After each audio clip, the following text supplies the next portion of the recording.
As the market changes, I'm always looking for tools so that I can remain diligent, I can remain consistent. During 2020 and 2021, I think many of us agents got lazy, got fooled, were bamboozled because of how hot the real estate market is.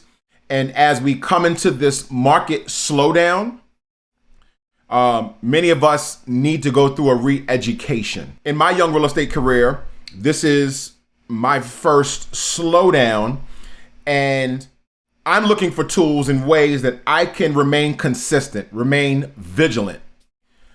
And so today, I want to show you a tool that I found. I think it's fantastic, called the Real Estate Agent Easy Business Plan, that'll help keep you on track as the market shifts. Let's do it. What's good, y'all? My name is Sean Slaughter, real estate agent and investor, and my mission is to help new real estate agents level up within the first few years of their real estate careers. We're walking this thing together. I know for many of you guys, it feels like real estate Armageddon, especially with the shift that came from the pandemic to now. Interest rates have risen. Gas is here in Virginia, $5. I was in Chicago, it was $6. In California, it's like a Happy Meal. You know what I'm saying? Or maybe a number one supersized if you have McDonald's. And so we need to remain vigilant. We need to remain diligent. We need to remain professionals. And that's the one thing I think that we're all gonna have to realize, is that coming into real estate, you are a professional, right? You're running a business.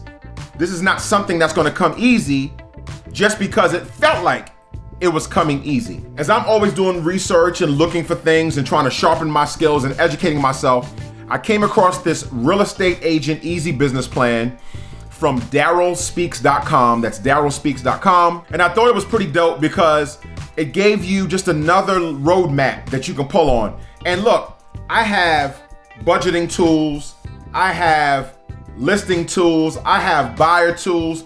I have so many different things that I'm using, to it's almost like when you watch a movie and they have all these different screens, and they're on some kind of battleship or something like that, and they're looking at this screen. Oh, it looks like something's coming in. Then they look at another screen, then get a closer look. Then they look at the radar, and then somebody's looking at, listening to the little Morse code beeps or whatever, and then somebody's tapped into some staticky. In real estate, you have to do the same thing, right? You have to have your tools that you can consistently go to make sure that you're calibrating your ship, that you're on the right path, that you're doing the right things, because it's so easy, because you're running your own business, because you control your own time, to get out of whack. So I want to show you this tool, go through this tool, and hopefully you guys can use this to help navigate your ship. And if you like the content, please make sure that you like. If you want to subscribe, go ahead and subscribe. But here we go. So the link to this will be in the description for those that want it, but I think it's fantastic. The Real Estate Agent Easy Business Plan. Now let's kind of go through it. So his first section that he has is the survival section. All right. What do you need to personally survive? How much money yearly? And then what do you need for your business to survive? So what you should be doing as a business, and maybe this is something that we can discuss, is that whatever money you're making at a business, and let's keep it really simple. Let's just say you make $1,000 a month as a business. A portion of that is going to be paid to you. Keep your business and your personal separate. If you have a business checking account and a personal checking account, that's one of the best ways to keep it separate. The next level to keep it separate is to have some kind of LLC or S Corp that gets paid, and then you can pay yourself. That's the cleanest way. That's what I do it. Had an LLC, just change it to an S Corp. So my S Corp gets paid and pays me. You know how much money you need per month to survive. So let's just say you need $500 per month to survive. These are just numbers I'm coming up with, all right? And I'm making really easy numbers so that we can go through it.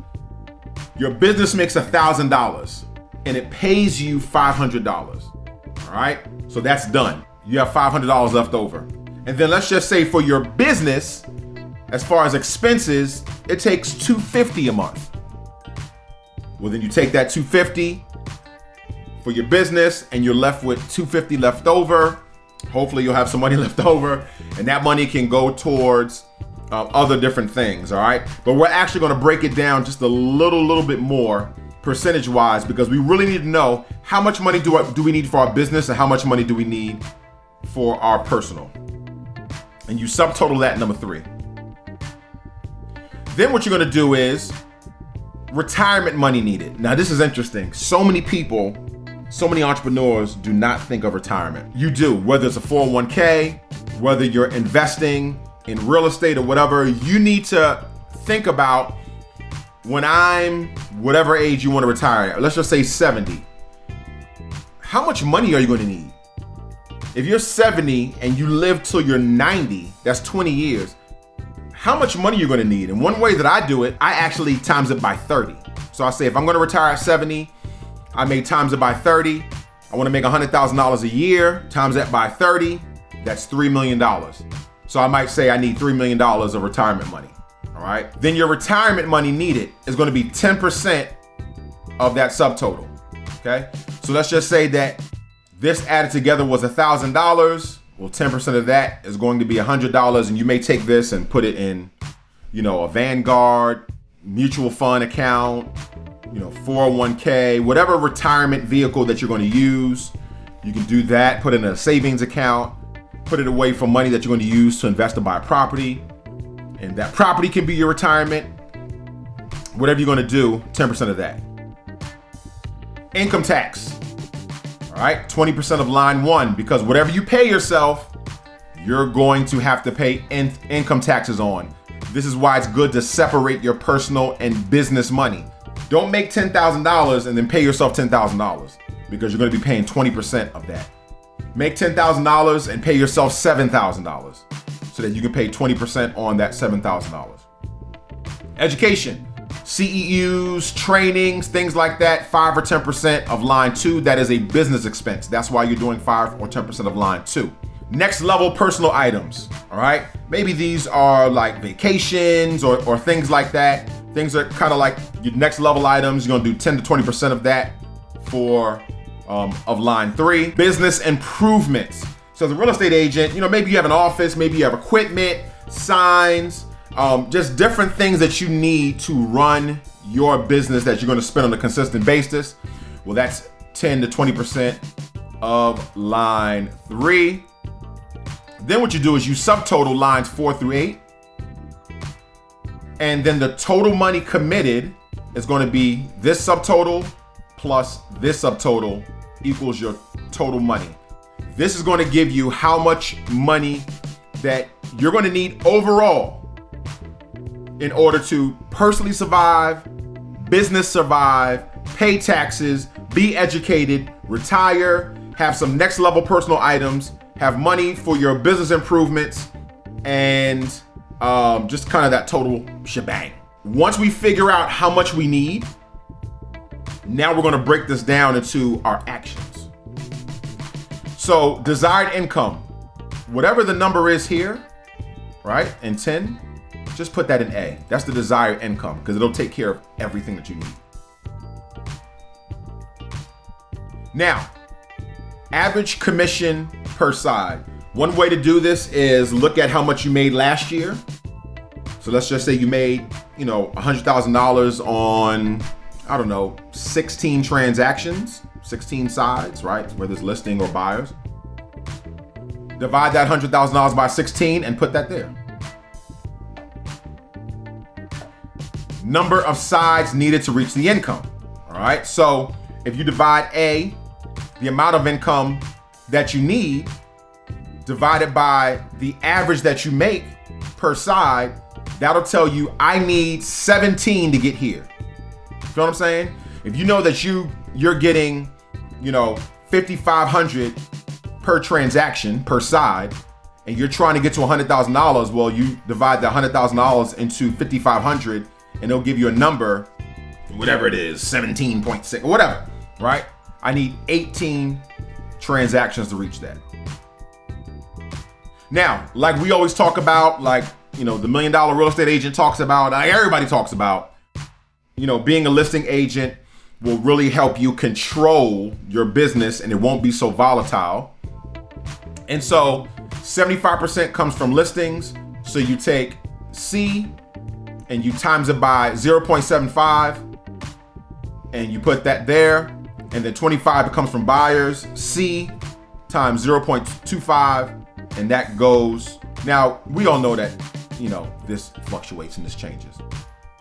But I'm going to use 75% because I want to be a listing agent. That's what I desire to be.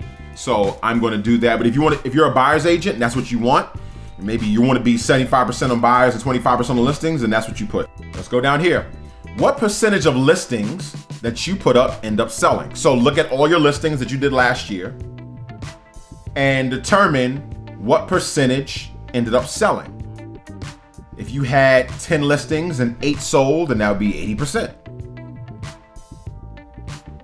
Maybe you don't have that number. Maybe put an average. Maybe just start with 50%. All right. It's kind of low, but start with 50%. So how many listings do you need to get per year? All right. So now we're going to take D and we're going to divide it by that percentage. And then that's going to give you how many listings you need to get per year. And here's what it's really saying. If you did 13 listings last year and half of your listings sell, then you need to get 26. Because if you get 26 and only half sell, then you'll end up with that 13. If you get 13 and only half sell, then you end up with, 6.5, right? That's what that number is going to be. It's going to tell you how many you need to get, because a percentage of that is going to fall off, whatever the percentage you determine here. And that's how many you need to get in order to reach that number. And then how many listings is that per month? So you take that G and divide it by 12, and that equals H, right? So that just tells you, okay, here's the total number of listings that I need to get. They all may not sell, but here's how many I need to get. And that H just breaks it down in how many per month. All right, just a nice little personal business game plan. How many listing appointments needed to get one listing? Again, you're going to look at your past to see how many listing appointments you need to get. So let's just say out of every 4 appointments, you get 1 listing. So then I would put 4. What's the number of listings a month? The answer is line H. So you already take that line H and just put it there in J. So what number of appointments needed per month? So now what you're going to do is take 4 times the J, right? Take I times J, and that's going to equal the number of appointments per month. So what this is really doing is saying, if I need 4 appointments just to get 1 listing, and I average this many listings a month, then how many appointments do I need a month? Understanding that it takes me 4 tries to get 1. So how many tries would it take you to get 2? 8. How many tries would it take you to get 3? 12, right? Because it averages you 4 to get 1, and you're just multiplying by 4.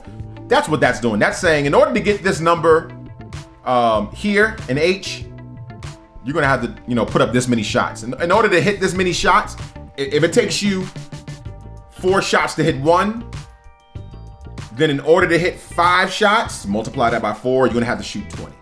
That's what it's doing. How many appointments a week? Now it's just getting anal, right? So it's just taking that K, dividing it by 4 weeks, and it's giving you L, all right? Just breaking it down. So it's just giving you a game plan. It's letting you know what your numbers are so that you're not sitting here just kind of freestyling the numbers off the top of your head, but this is what I need to get. This is what I need to be doing. This is the work that I need to be putting in order to get this many listings per month, per week, so on and so forth. All right. Again, it goes through the same process. How many calls do you need to make to schedule 1 appointment? So let's just say it takes 10. Put 10. Monthly number of appointments scheduled. And you're going to take the answer from line K. And it's going to do the same thing. Number of calls need to be made each month. M times N equals O. Why? Because if it takes you, 10 calls to make one appointment, and you're trying to make 5 appointments, you times that by 10 because it took you 10 calls. And so you need to make 50 calls to make 10 appointments. And then again, how many calls per week? You take O, you divide it by 4, which is 4 weeks in a month, and that gives you P. So this just breaks down, here's how much money I need to make. How am I going to get to that number? I need to determine how many listings I need. I need to determine how many appointments I need to make. I need to determine how many calls I need to make. And it breaks that whole piece down. Now, in the shifting market, you're gonna have to pull out all the tricks and all the stops. The online marketing is great and fantastic, and that's what I love doing. I love doing the online marketing. I love doing the digital marketing, the funnel marketing. I love doing that. But now we're gonna have to also be calling our sphere. We're now gonna have to be calling some FISBOs. We're now also gonna have to be calling some expireds. We're gonna have to put in some elbow grease. We're gonna have to talk to people, all right? We're gonna have to talk to people. And realistically, you're always going to have to talk to people in any way that you can, whether it's going to restaurants. There was a post on Instagram where he talked about going to a restaurant for 30 days straight, just so that you can make yourself known. You have to make yourself known amongst your friends, family, and community, and stay in contact with them, all right? Be a resource to them, or just call them and say, hey, what's up? What's going on? All right?